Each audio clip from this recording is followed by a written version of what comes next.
Welcome to my channel. Today we have the honor to have my best friend, Donna Donahue from New Jersey, to share with us her life journey and also teach us about mental health wellness. Donna, would you like to tell us about who you are?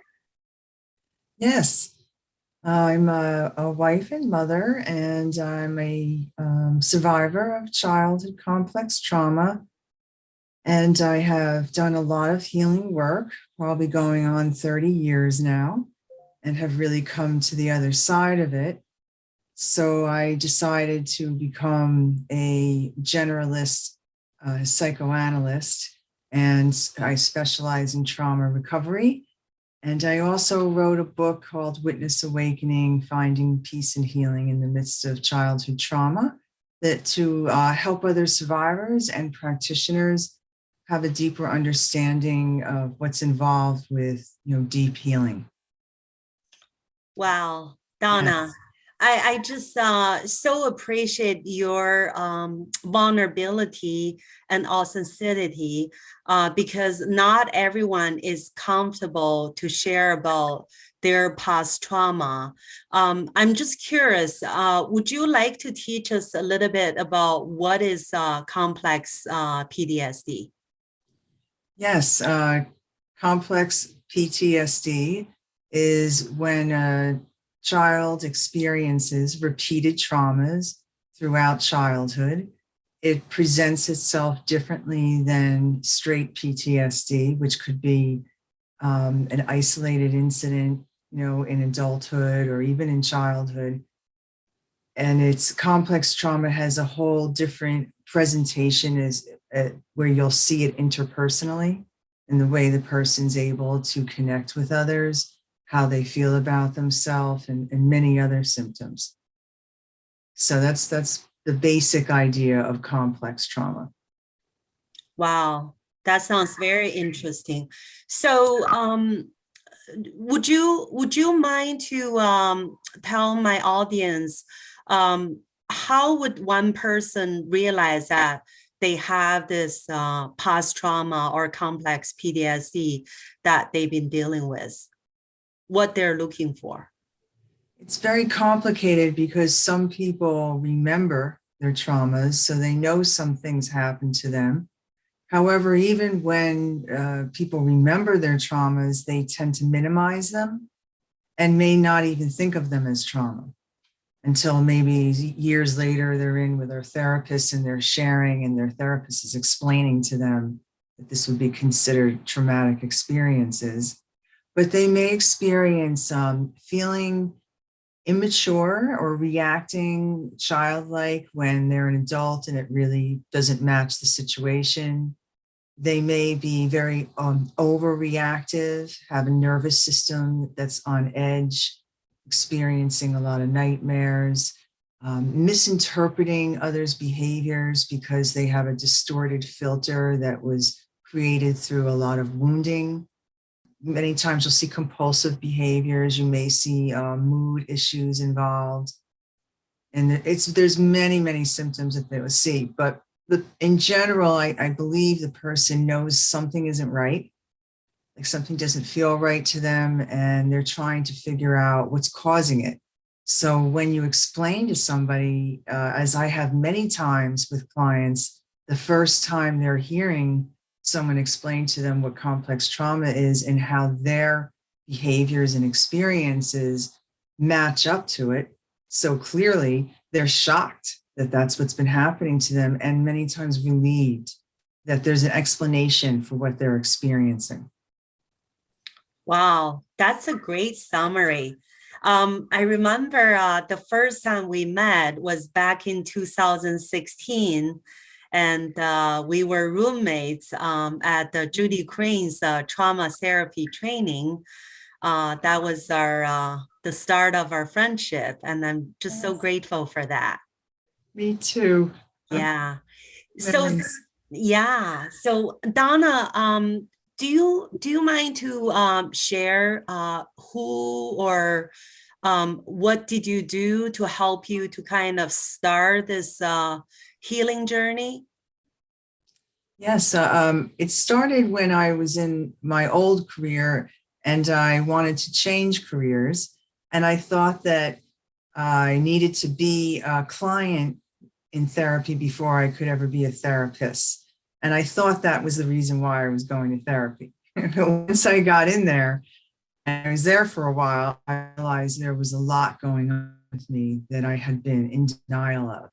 So there was a long journey of many years of therapy on and off, working on building a sense of self, learning how to connect with my own emotions because that whole emotional system was locked away. I could tell you what everybody else was feeling, but not me. And in this throughout this healing journey, there were many different things that I did. I worked with alternative healers, massage, a functional medicine doctor, and various therapists.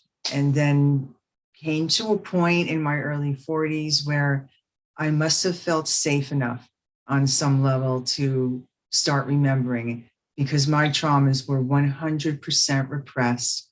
Even though something didn't feel right to me, I felt like I wasn't remembering something but couldn't reach it, and worked on myself many years before I had first memory. And once the memory started, I found a therapist who specialized in sexual assault. And she worked with me for 2 years. And that was the 2-year crisis phase where I was in very devastating states of consciousness, drop to the floor flashbacks, nightly nightmares. It was very, very intense period of time, but a gift in the end because I had to walk through it. I had to remember and help my younger selves know that they weren't alone and they were loved. And finally was able to come to the other side of it and feel peace. An important part that I want to mention in the healing work was that a spiritual, I broke open in my worst states and really became aware of a spiritual presence of God, Jesus, Buddha, different spiritual energies would show up and help me out in many ways. And that really, the combination of that and having a loving support system and an amazing therapist, I believe is what kept me alive and helped me heal. Wow, that's such a beautiful healing journey. I know there is so much we can learn from you, and maybe we can do more session on emotional regulation. I just felt like, you're such an expert. It's like the wounded healer, but you're helping so many right now on a daily basis. Thank you. Yes, it means a lot to me to be able to give back because so many people helped me. Right. And it was so courageous for you to open yourself up and to accept this help from your therapist. Yes, I'm very grateful for that. Donna, can you just elaborate a little bit on what do you use to kind of help yourself to process this complex trauma over the years? It's really varied quite a bit over the years. In the earlier years before I remembered, it was a lot of boundary work, trying to figure out, where I begin and start and where the next person begins and ends. And figuring out that it's my responsibility to take care of my own emotions and reactions, Right. not my responsibility to take care of others, but it's theirs. And then finding the sense of self, working on in therapy with that, connecting to my emotional system, learning to accept that my emotions are valuable, even when we label them negative, that they still need to be acknowledged, sat with, and then allowed to be released and let go. And then in the actual crisis phase, it was a lot of inner child work. And I've learned since then that Richard Schwartz's Internal Family Systems, IFS, explained a lot of the work that I was doing within myself, where my higher self, I'll refer to my higher self or adult self, would take care of these younger parts of myself when they were in distress, when they were reliving memories of being assaulted, and reparented them and mothered them and helped them quiet down and feel safe. It was a long journey of building a trusting, loving relationship within me, between me and me. And Right. it's very important since that really mirrors the relationship between our higher power and ourself when it comes from that place of acceptance, love, and loving kindness and forgiveness. Wow, that's so beautiful. Did I fully answer that question? Were you looking for a little something different there, or? Yeah, no, that's a great summary. I just adore your courage and the journey. It's not easy, but it sounds is so worthwhile. Yes. Yeah. Donna, would you mind to share with us your mission of life? And right now, when you look at back and look ahead, what are your goals in life?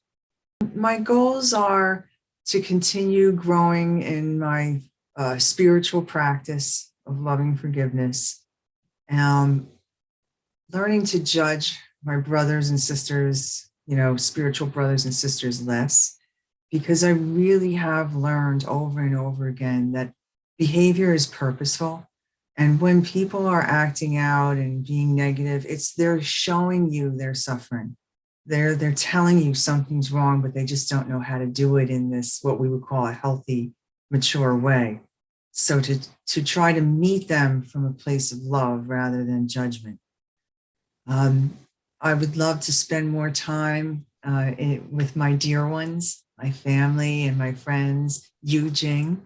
Thank you. Same here. My goal is to continue my therapy practice and working with clients with all different types of issues. I would like my book to reach survivors or other therapists that if it could help them in some way. And I would also like at some point to have some kind of a way to teach and like you're doing, bring the message out of how to help people understand trauma behaviors more, because so many people get judged and misunderstood when they're really just showing you that they're wounded with a trauma response of overreacting or something. And it's not that they're just not being a good person. So trauma education for the mass public would be a wonderful thing. Yeah, you'll be such a great trainer. I'll be your first student. Oh, you could probably train me. No, you're so humble. So, what you said is really profound, Donna. I felt like it really helped me to have this perspective of, being empathetic because definitely forgiveness is one of the life lesson that I've been working on with my family too. So I'm really appreciate your input. Tell us more about your practice. Like, if you don't mind, would you tell us like what you do on a daily basis? There's something I ask all my clients to create. It's a maintenance recipe, Hmm. self-care recipe. So I have figured out that with mine is I really need to have a certain amount of sleep, decent nutrition, some fun, like planned fun each week, socialization and time with my family, and Right. quiet time. I really need to have some time to just be quiet and read or be outside in nature. And exercise is really important. So I do a lot of different types of exercise, yoga and qigong, high intensity, aerobic, walking, meditation. So these things aren't all done every day, but they're done spread out throughout a week. And when I'm keeping up with that, it keeps me centered, grounded, and standing in my strength so that I can show up for others from a very centered, strong place. And I ask my clients also we explore it with a curious mind, and we figure out what works for them and what can they really have a list of things that they know will help them feel supported and cared for within themselves as they move through whatever healing work they're doing and life in general. Wow. So you're talking about you're not only teaching your client to do this daily self-care, self-love, but also you practice that yourself on a daily basis too, to make sure like you're Yes. on the right track. Yes, and when at times when things get really busy, or when COVID hit, different things like that, and I was relaxing my maintenance recipe, I would start to notice energy shifts, mood shifts, being more irritable, and that would catch my attention. I'd be like, oh, I'm not following what I know works for myself. So it's Right. where, yeah, Right. So you have that self-awareness, you kind of caught yourself and need to do some adjustment. yes. Awesome. So Donna, for my audience that they're kind of dealing with this mental health issue, what would be one thing you would suggest them to do? Or if you have maybe one sentence of wisdom, you can share with them.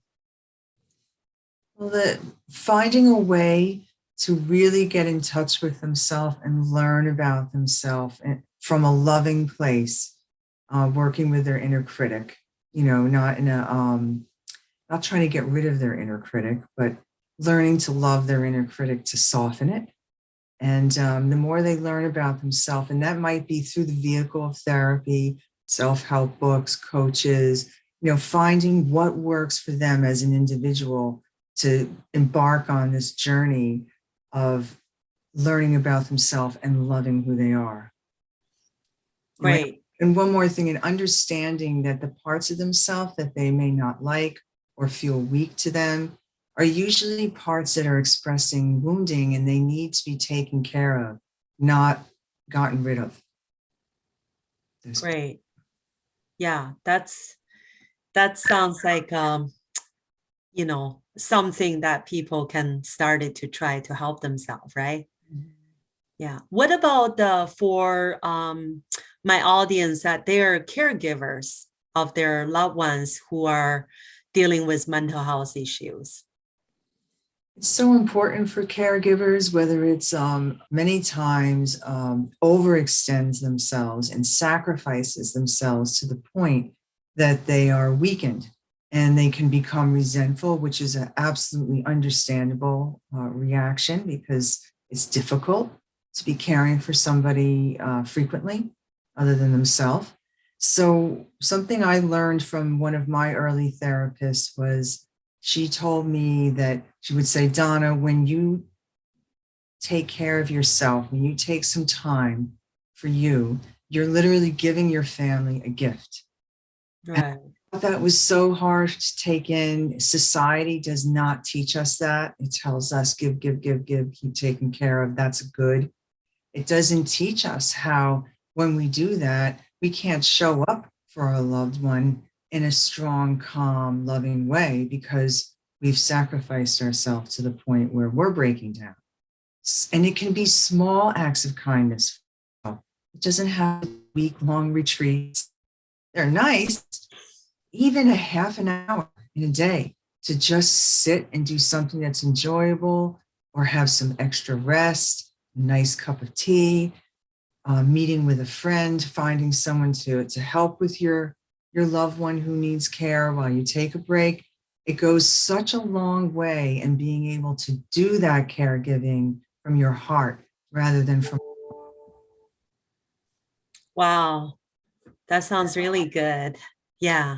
It's so practical, the tips you share with us. I really appreciate that.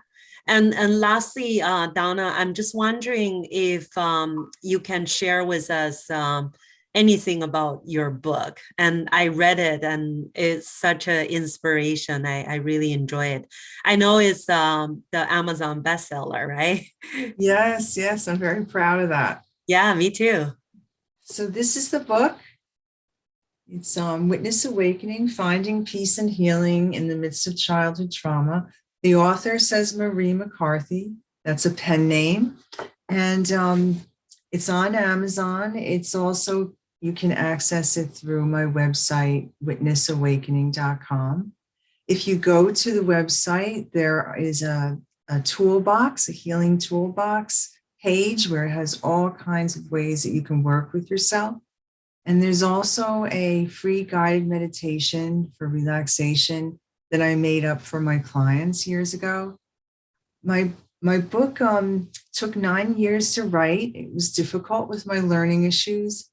I felt driven, something inside of me like would not let me stop. It came to me in the middle of the night one night towards the end of my 2-year crisis phase that I was supposed to write my healing journey to help other survivors. So I started reading all these different survivor memoirs, and I was so appreciative of them, but I wanted to know more. I wanted to know, what did you do? How did you do it? What did you say to yourself? What kind of tools did you use? So I felt it was important to talk about the actual traumas so that the readers could understand where I was coming from. And then really detail, the majority of the book is about the healing work, but also bringing in this psychotherapist part of myself to help take care of the reader through difficult parts of the book by using the shields up term, to help prepare them that something difficult is coming. And they can check in with themselves, are you ready for this? Is this a good time? Do you feel okay with it? And then the deep breath to let them know that section is done, and other aspects where I'm speaking directly to the reader for them to check in and breathe and make sure that they're okay. So yeah, Wow. that the book finally came to fruition. Yeah, it's such an accomplishment, and there are so many useful resources and tools in the book that people can use it to help with their own healing and wellness. Yes, that was my intention. I'm glad to hear you say that you noticed that and got something out of it. Yeah, for sure. And also, you have your free resources or newsletters that you send it out to people who are interested in keeping contact with you, right? You can anyone can contact me through messaging me through my website. Okay. I'm not sending out newsletters at this point. Okay. Also contact me through all the social media options that are also accessible on the website. So you can get to everything from there. Okay. So we're going to put a link of the book, your book, and also your website with this video too, so people can find you. Wonderful. And if someone is looking for therapy and trauma recovery work, they would need to be in New Jersey to be able to work with me because of New Jersey laws, but that is an option if they're in this area. Okay, that's very important to know. And then lastly, Donna, would you like to say something to encourage my audience who are interested in, building their mental health and wellness? Yes, I would love to. Just want to remind anyone who's working on themselves, thinking of working on themselves, that every moment you spend on your care and on your well-being is a beautiful gift to yourself, and it all adds up over time so that you can look 6 months back and realize that you're not doing something that was weakening for you, that now you have a more strengthening behavior, or now you may have more peace. So don't give up hope. And if you do give up hope, others can help hold it for you, as people did for me, until I could hold it and internalize it and keep it within me on a permanent basis. But you've heard me, Jing, many times talk about turtle energy, that you just going slow and steady. You can stop, you can go back, but don't give up on yourself, because you're always worth that healing work. Yeah. Wow, that's such a encouraging message with hope and empowerment. I really appreciate that, Donna. And hope in the future we can learn more from you. Thank you so much for being here today and teach us so many things about mental health and wellness and give us so many useful resources and tools. Looking forward to talk with you again. I would love that, Jing. And this was a wonderful experience. Thank you. Same here.